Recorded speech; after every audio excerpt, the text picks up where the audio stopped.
Be sure that you have all the necessary tools and materials on hand before beginning the construction of your pool. Not having the appropriate items on hand when they are called for can make the job much more difficult than it needs to be.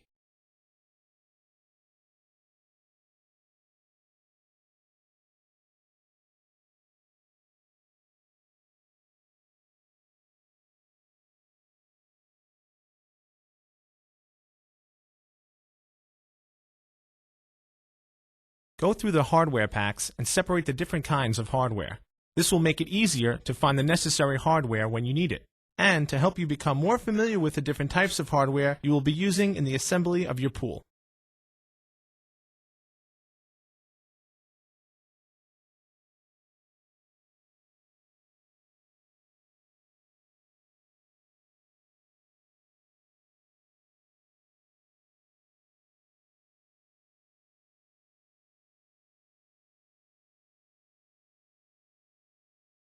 In choosing the site to assemble your pool, you want to avoid areas with steep slopes or underground obstructions.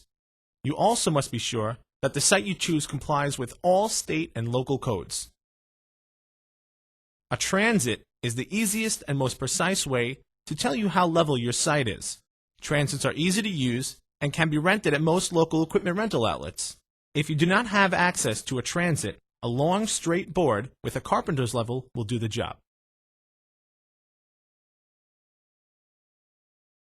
To find the center point of your pool, it's easiest to measure off an existing object. Here, we use the fence. We measure from the fence and mark the ground where we want the outside of the pool wall to be. We then measure half of the width of the pool, or the radius of the pool, and stake the tape measure at that point. This is the center point. You now pull the tape measure to the radius measurement of your pool, plus 1 extra foot. For example, if you have a 24-foot pool, you should pull out the tape measure to 13 feet. Mark this point on the ground all the way around. This is where your pool will go. Plus, it will give you a little extra room to work. Remove all of the sod from inside the circle you just marked. The pool cannot be installed on top of any grass.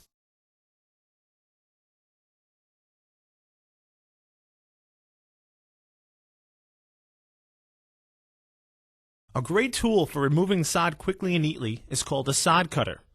This is also a tool that can be rented at a local equipment rental shop, and you can be taught how to use it in a matter of minutes.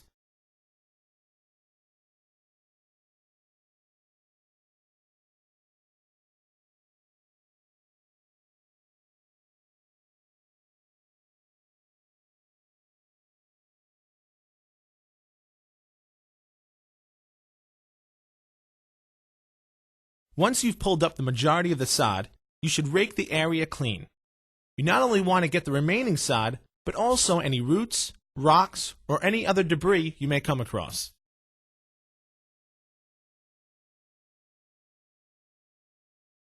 Once the area is clear of all debris, you should check how level the area is. While doing this, you should determine where the high and low points of your site are.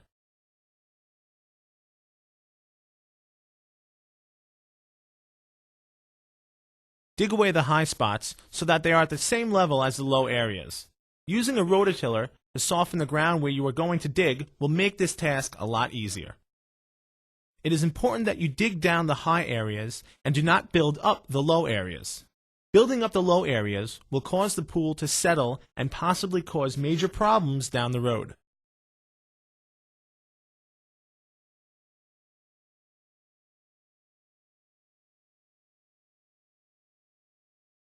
The entire area should be within 1 inch of being perfectly level before proceeding to the next step.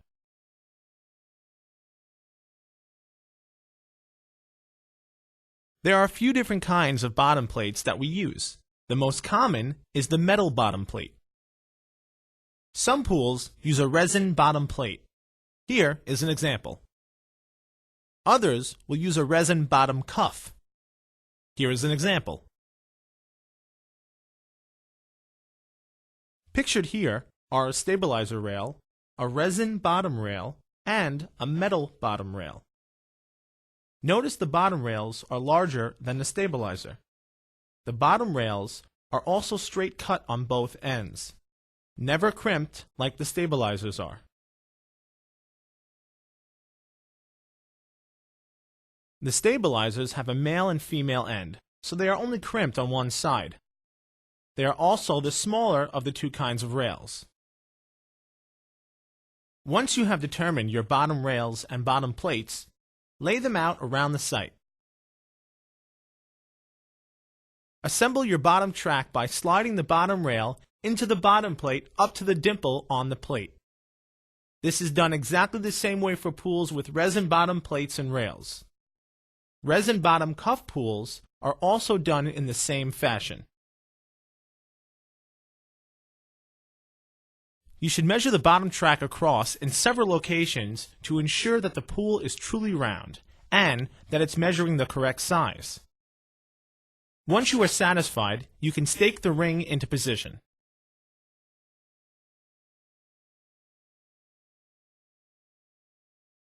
Level each of the bottom plates or cuffs. Make sure the parts are within a ½ inch of each other.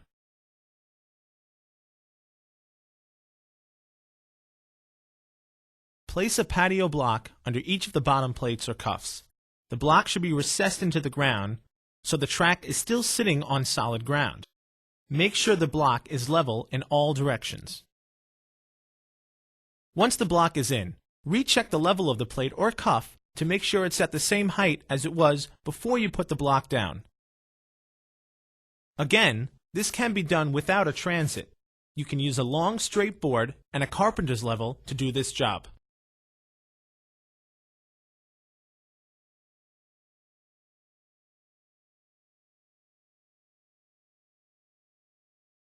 You can now remove one bottom rail to cart in the sand.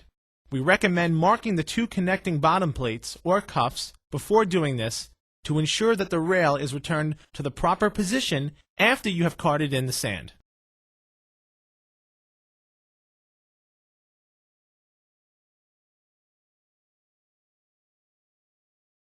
Cart the sand or pool base into the pool area.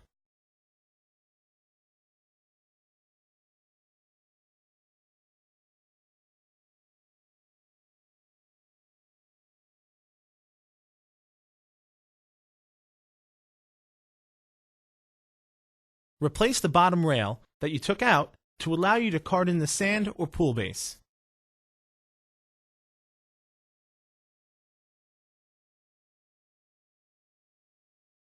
Spread the sand or pool base equally throughout the pool area.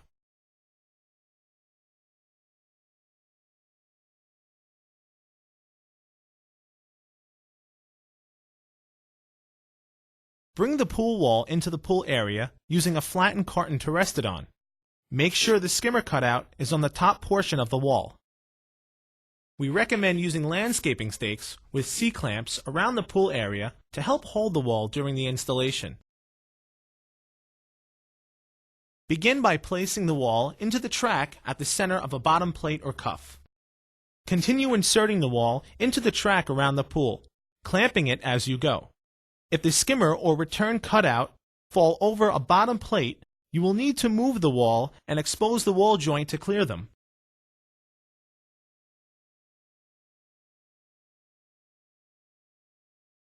If you get to the end and the wall does not properly line up, you can pull the wall back and move the bottom rails in or out of the bottom plates to get the necessary adjustment. This should be done evenly around the pool and not just where the wall joints lie.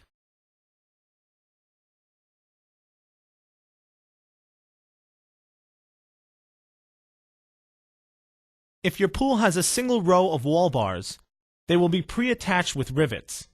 Simply line up the two sections so that the aluminum wall bars do not touch each other. Secure using the wall bolts and nuts. You must have a bolt in every hole or your pool will break. All nuts should be as tight as possible using hand tools.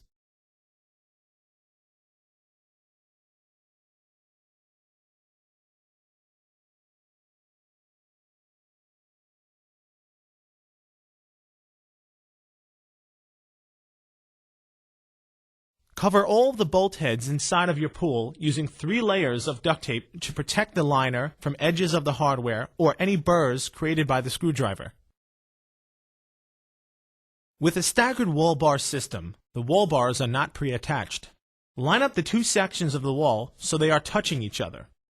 Place one wall bar on the inside of the pool and one on the outside of the pool wall.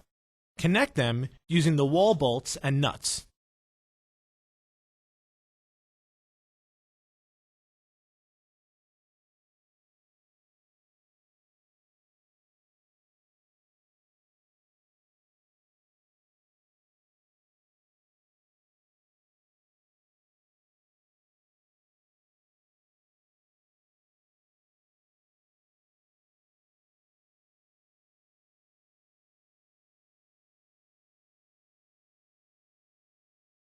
The wall bars must not touch each other or your pool will break.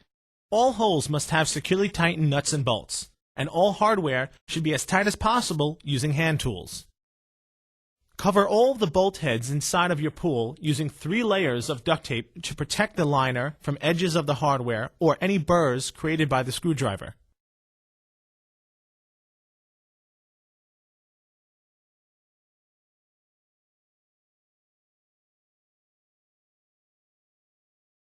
Build a 6 to 8 inch high cove along the inside of the pool wall. Install the upright onto the bottom plates. The top of the upright can usually be determined by an extra hole in the center or on each side for the top covers. The uprights are secured to the bottom plate using number 10 screws.